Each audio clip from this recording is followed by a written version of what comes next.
Yo, it's your boy Mark Dub. I am a grateful, blessed alcoholic today. Today is March 29th, 2026. I just got out of my in-person home group, the GMG. Man, what a powerful day. So it's Friday. Every Friday we do the daily reflection, and we do as Bill sees it. Today was a very powerful day, like I just said. Let me open up my little bit of notes before I start driving, because that's the right thing to do. So we read, as Bill sees it, page 88, Willpower and Choice. And then we read from the 24 Hours a Day. Not AA approved, but it is Grapevine literature. I just want to touch base with you guys today, especially you watching this video. If you're watching this right now, thank you so much. Thank you. It means the world to me to be a service to others. See, my purpose right now is to trust God, clean house, and help others. And I do know one thing. I do know that I feel good when I trust God, clean house, and help others.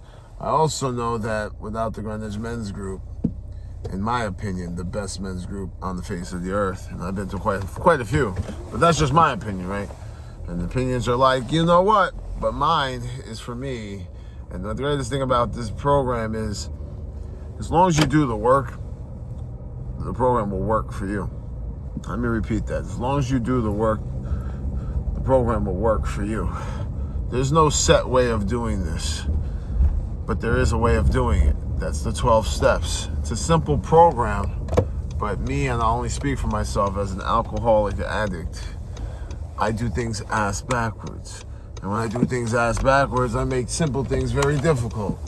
So, I wasn't going to share today, and then I was moved by the shares. And they have dubbed me, Mark Dub, the Gold Nugget Man, because I find the gold nuggets. And that's why, in my opinion, the Greenwich Men's Group is the best group for me, because it's like walking into a mine full of gold. Every day, I get gold nuggets in some sort of way. And my plan today was just to meditate by listening to God through my brothers in the group. And, I was just moved to share. I'm going through a situation. If you know about it, you know about it. If you don't know about it, I'll just touch base on it. On Father's Day, I made the hugest mistake of my life. And I've done everything I can to correct my wrongs. And with that being said, I either have to get an interlock or 90 days hard suspension. Well, God's got a funny way of working. He put a man in my life that asked me to be his temporary sponsor, sober support, spiritual advisor, whatever you want to call it. And just like me, he's going through the same exact situation. The only thing different is his is for 2 years. That's 24 months. And who would I be to tell him to do what I'm not doing, right? So that's why I think God put this in my life. So I just wanted to get that off my chest and let that be known. Now back to choice, right? We all have a choice. See, in the 24 hours a day, it asks about us being honest. And I was a very dishonest man. It says before we met AA, right? Before I met AA, I was dishonest about everything. And I know where this all stemmed from by working the steps and doing a thorough and moral fourth step.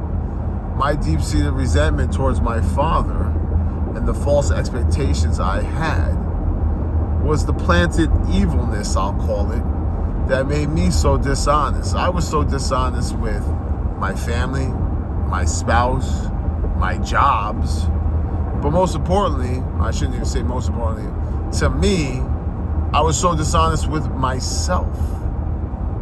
And I could lie on top of lie on top of lie and get caught and continue to lie and then say, I'm sorry, and then lie some more.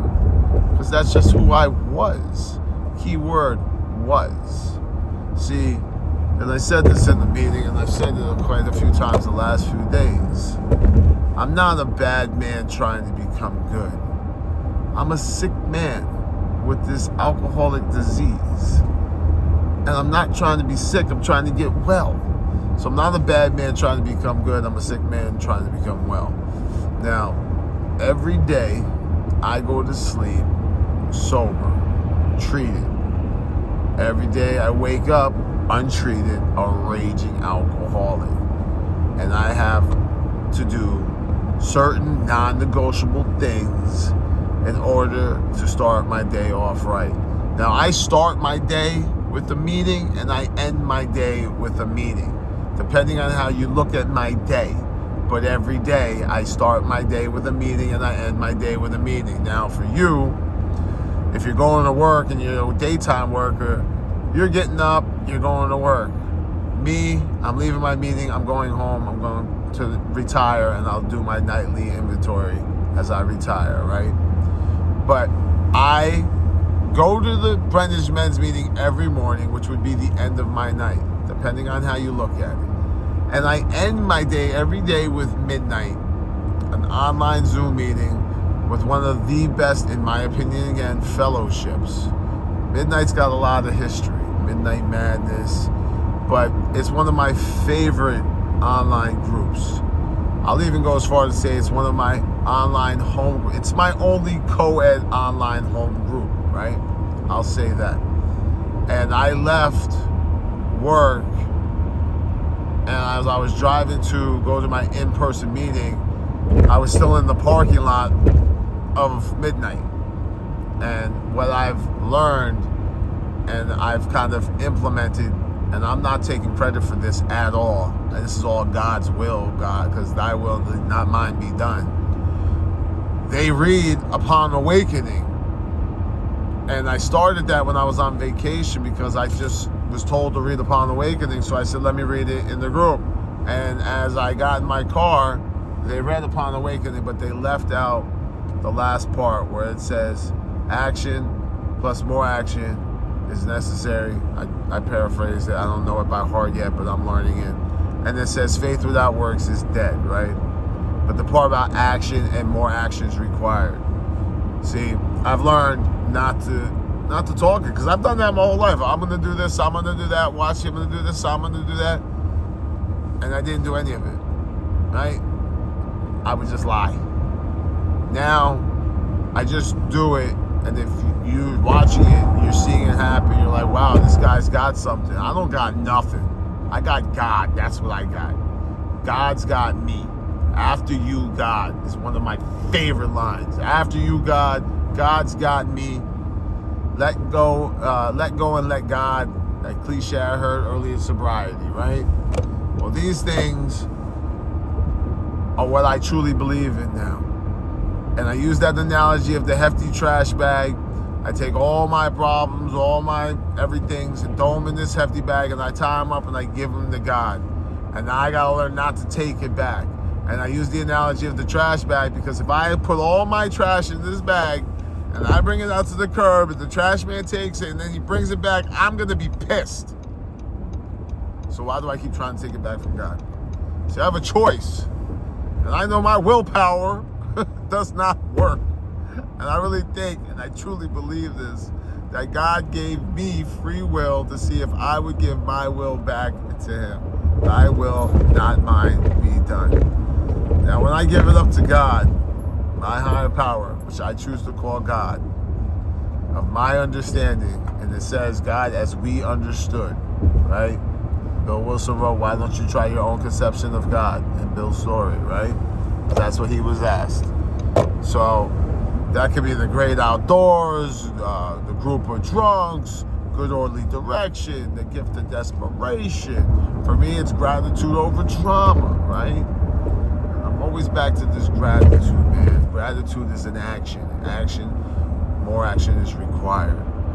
So I have this choice to put everything in the hefty bag and give it to God, and I always choose to take it back. Well, I'm working on not taking it back. I gave it to God, and I got legal representation. I'm giving it to God, and he's going to handle it. What I can't do for myself, he'll do for me, and what I can do for myself, he'll provide me the things to do it, right? Because God's got me.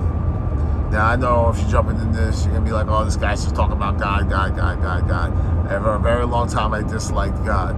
You notice what I said there. If you go back and watch a couple of my videos about hate and dislike, I never hated them. I had this wrong conception. And And I had a spiritual awakening, a spiritual experiencing of the educational variety that makes me realize that I don't hate anything. I dislike things.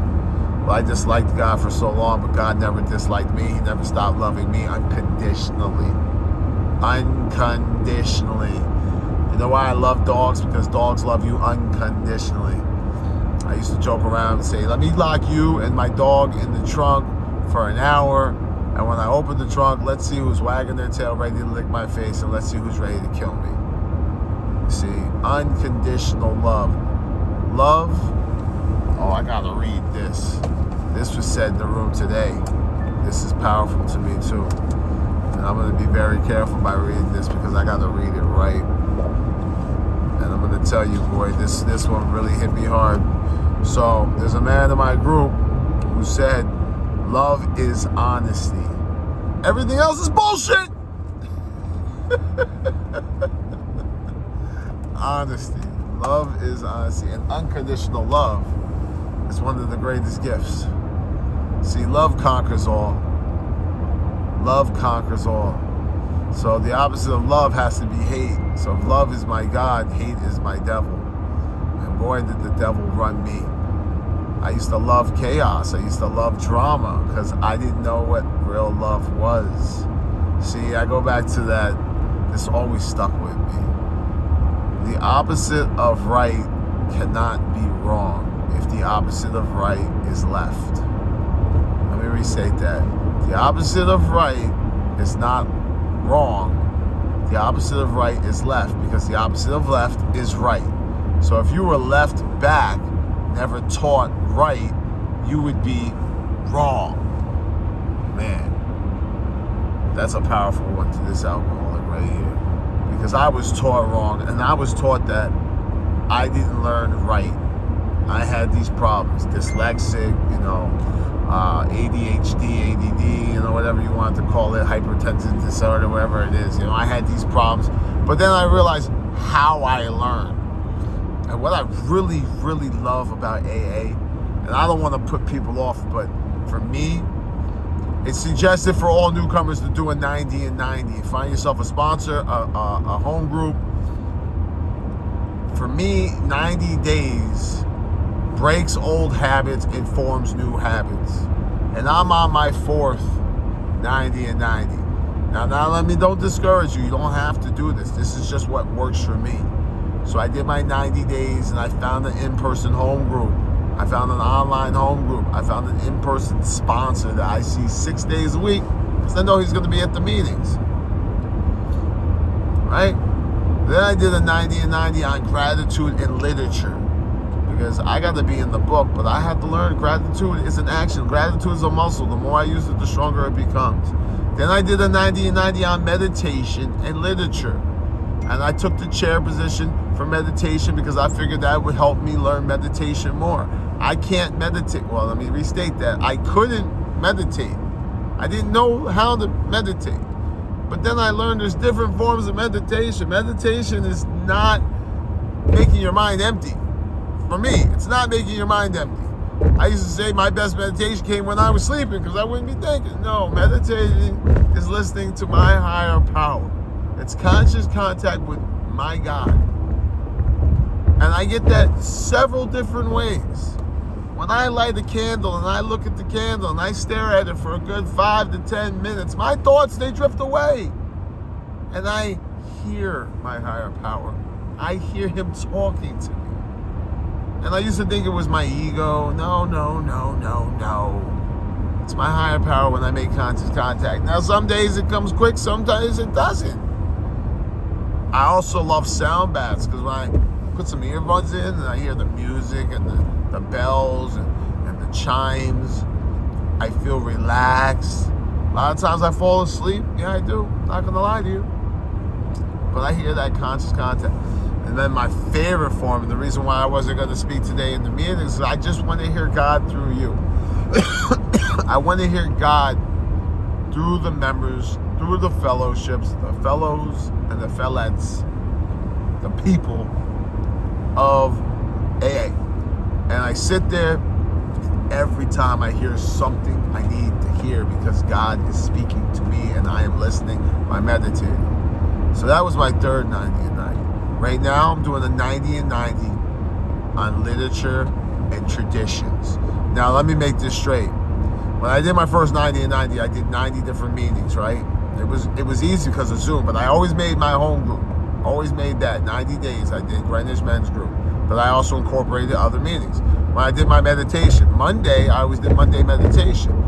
Tuesday, well, then I found a great men's meeting. It's called the Global Men's Meditation. They also have a women's one. And they meet every day and they do some sort of meditation every day, and then they do literature based, which I love. So I'd go there a lot. I'd go to the morning meditation group. There was a sound bath meditation group. There was a Saturday and there was a Sunday beginner meditation meetings. There was a late night UK 4 a.m. meditation meeting. I found so many meditation meetings because of Zoom. Zoom is great. But I found these different ways of meditating. I heard, think of the clouds drifting away, think of a log jam getting uncluttered, think of just thinking of making conscious contact with God. And now I'm doing a literature base, and I've learned not to go out to all these rooms, because I went to a room the other day, and I'm gonna keep it real with you.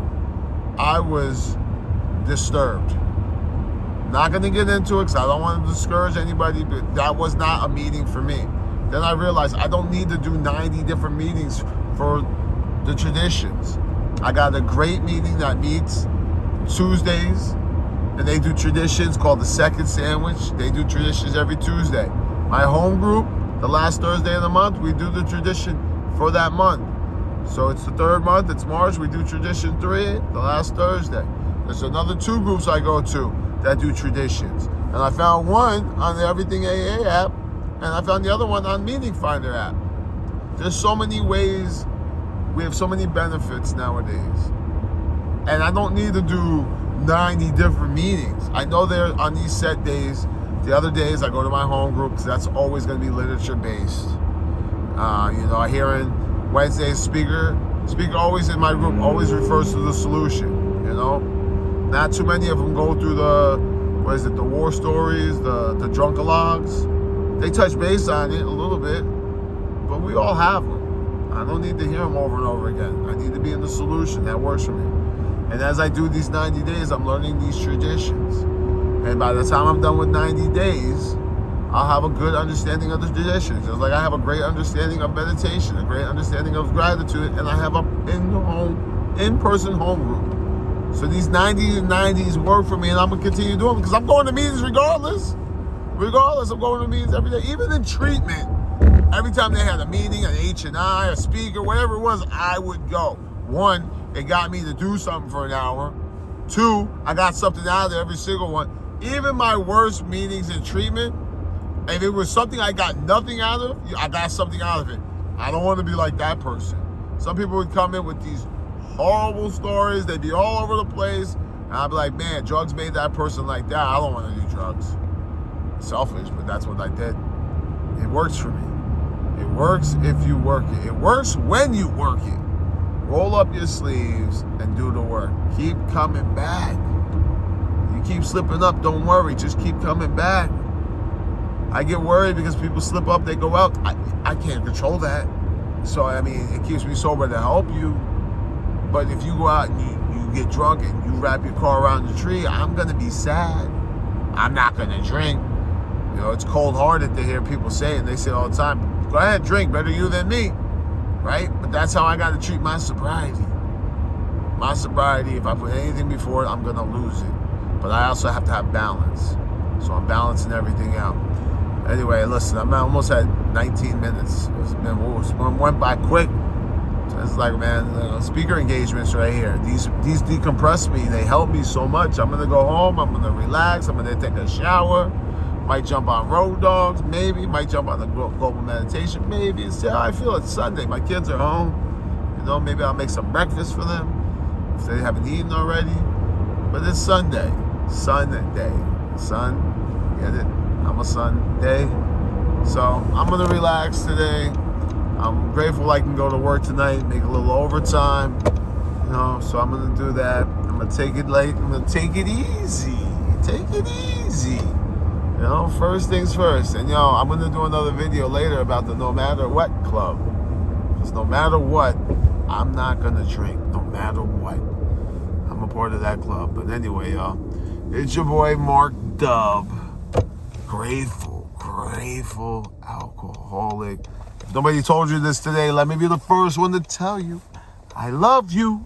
Because the rules of Alcoholics Anonymous taught me to love myself, and that is truly a gift. So thank you. Peace.